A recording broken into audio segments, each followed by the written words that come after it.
Assalamualaikum warahmatullahi wabarakatuh. Salam.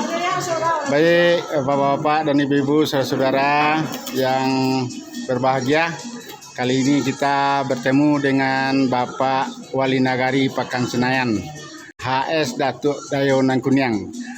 Baik Bapak Datuk, kita sedikit ingin dapat gambaran bagaimana sejarah berkembangnya sejuta janjang Pekan Senayan ini,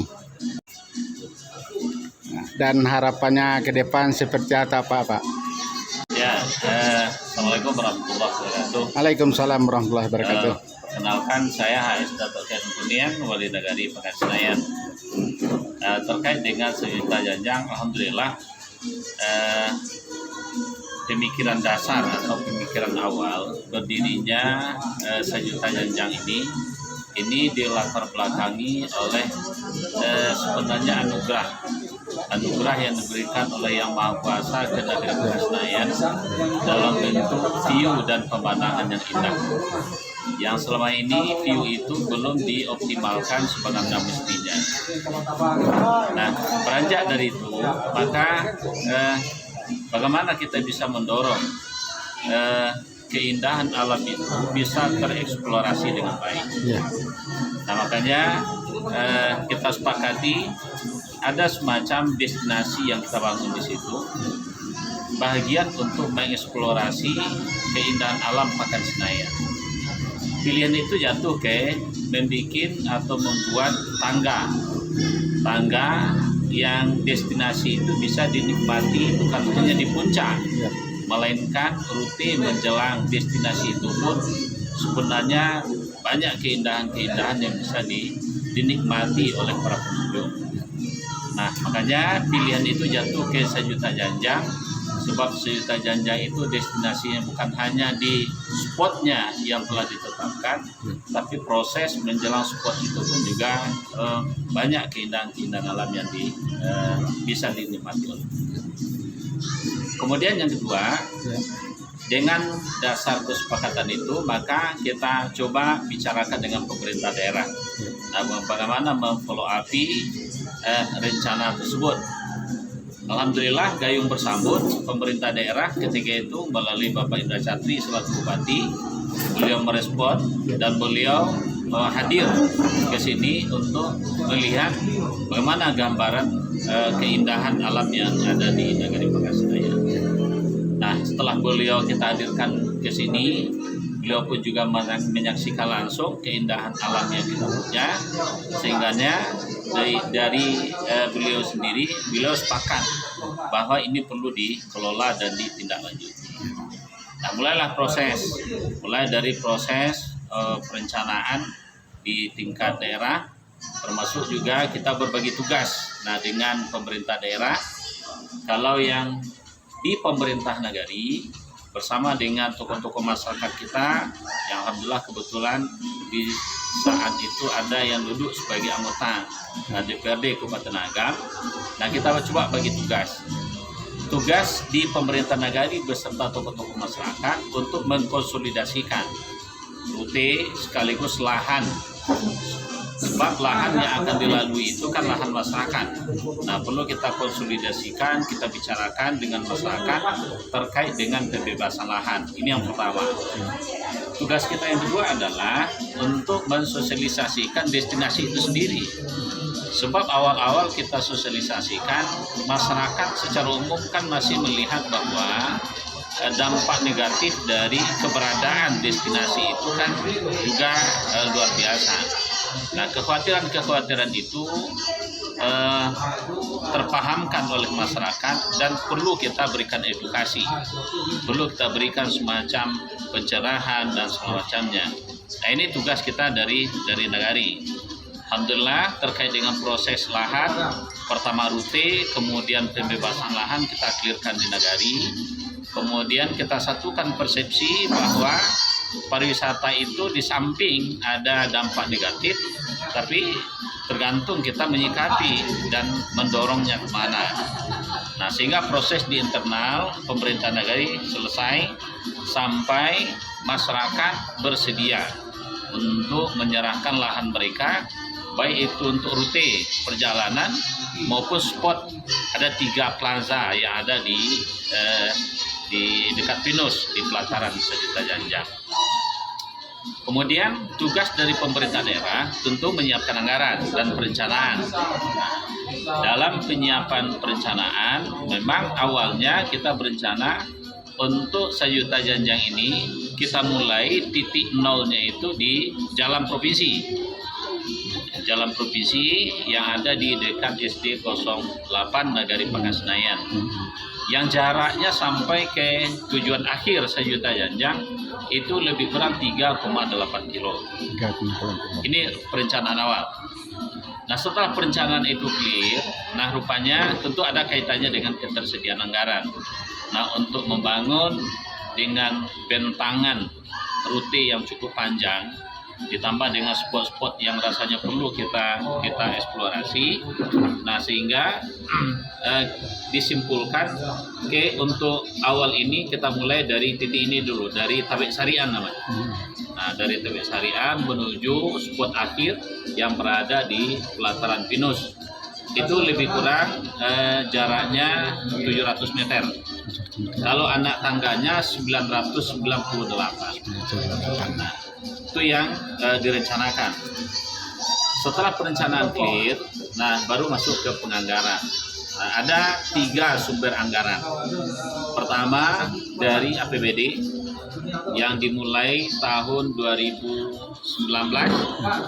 Kemudian ada BKK, bantuan keuangan khusus, nah dari provinsi, dan itu pun didorong oleh pemerintah provinsi untuk melakukan percepatan lah merealisasikan rencana itu, termasuk dana desa, dana Nagari. Nah, ada akses jalan yang kita buka. Kalau seandainya ada kondisi-kondisi emergensi, maka Nagari mendorong. Nah, ada akses yang kita buka gitu. Jadi 3 sumber anggaran itu untuk membiayai pembangunan Sejuta Janjang sampai kondisi hari ini. Nah, sampai kondisi hari ini. Nah, tentu dengan apa yang telah ada, harapan kita tentu perlu kita sempurnakan. Nah, tentu banyak infrastruktur dasar yang mesti kita lengkapi di sini, seperti suplai air yang belum maksimal, kemudian tata kelola sampah, kemudian pengawasan terhadap pengunjung dan segala macamnya. Nah, ini yang rasanya ke depan perlu kita dorong. Kemudian selanjutnya, tentu kalau hari ini hanya 1 spot yang kita punya, yaitu Sejuta Janjang yang menawarkan view dan keindahan alam. Nah, ke depan tentu perlu ada kisi-kisi, ada penambahan event, penambahan spot. Nah, diantaranya ada kegiatan outbound, ada kegiatan pendakian, bahkan ada kegiatan olahraga berkuda dan semacam. Dan ini ke depan tentu kita dorong bagaimana menumbuhkan event-event itu. Nah, aktivitas kepariwisataan itu, sehingga daya tarik orang ke Sejuta Janjang ini di samping mereka kegiatan trekking, juga ada kegiatan outbound, wisata keluarga, termasuk juga agrowisata. Nah, dan alhamdulillah Pakan Senayan sekarang kita dorong bagaimana bisa menghasilkan produk pertanian yang unggul, yaitu yang kita namakan dengan sayur sehat. Alhamdulillah sekian lahan masyarakat sudah kita siapkan untuk menghasilkan produk sayur sehat. Bahkan di antaranya ini sudah mendapat sertifikat Prima 3. Nah, kalau sertifikat Prima 3 dia sudah uji labor dan semacamnya dan layak itu untuk dikonsumsi. Nah, ini ke depan yang perlu kita dorong bersama-sama, baik itu dari jajaran pemerintah negari, dinas terkait, kemudian pemerintah daerah, dan termasuk di sini juga Provinsi Sumatera Barat.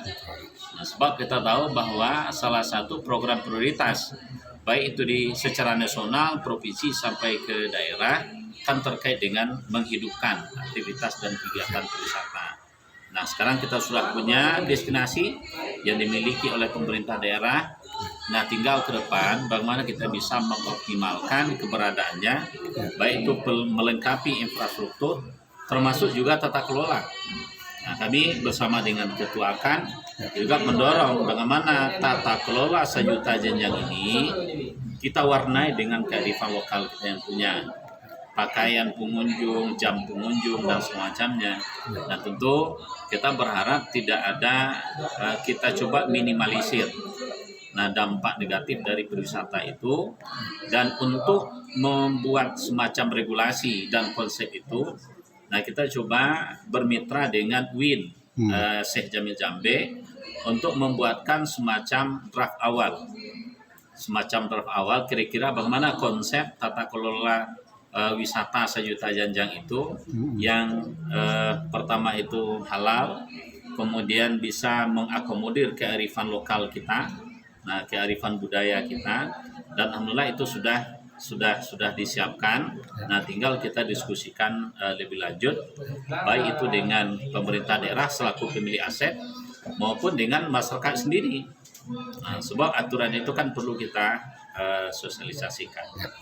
Nah, mudah-mudahan keberadaan Sejuta Jenjang ini tentu membawa manfaat, terutama sekali bagi promosi pemerintah daerah, kemudian bisa menjadi PAD bagi daerah, dan bagi masyarakat tentu kita berharap masyarakat pun memanfaatkan keberadaan destinasi ini. Nah, mereka bisa seperti hari ini. Nah, produk-produk UMKM yang ada di Pekarsini bisa kita pajang di sini. Nah, kita memiliki showroom, memiliki outlet, bahkan itu sudah ada 14 kios. 14 kios yang kita bangun, yang tujuannya adalah ini semacam outlet atau showroom lah bagi UMKM atau usaha-usaha masyarakat untuk bisa dipromosikan, bisa dijual kepada pengunjungnya. Artinya juga untuk meningkatkan perekonomian masyarakat. Ya. Di samping itu promosi nagari, promosi daerah, tentu yang lebih penting itu adalah bagaimana ini bisa dimanfaatkan oleh masyarakat secara ekonomi. Nah, jadi kembali, ekonomi itu dia tidak berdiri sendiri, dia mesti sejalan dan paralel dengan penjagaan pelestarian nilai-nilai adat dan budaya. Makanya sampai kini Nagari Pekarsinian masih bersepakat untuk kegiatan perhotelan, penginapan, dan semacam itu masih kita batasi. Nah, kenapa? Kita memandang bahwa itu perlu persiapan.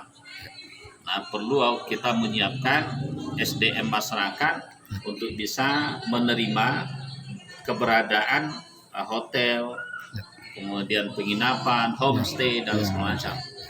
Nah, ini kita sedang menuju ke situ, menyiapkan SDM-nya. Baik, saudara.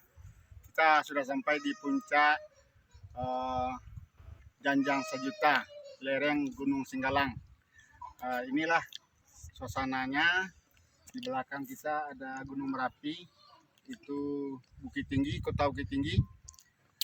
Dan sekarang kita sudah alhamdulillah sampai di Jenjang Sejuta. Inilah bersama bapak dan ibu-ibu, kawan-kawan semua. Kami kesampingnya ada Pak, itu kan yoga. Halo.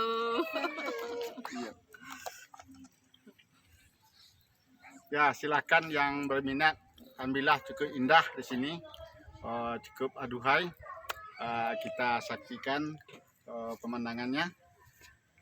Mudah-mudahan berminat ke depan akan jauh lebih baik lagi. Terima kasih. Assalamualaikum warahmatullahi wabarakatuh.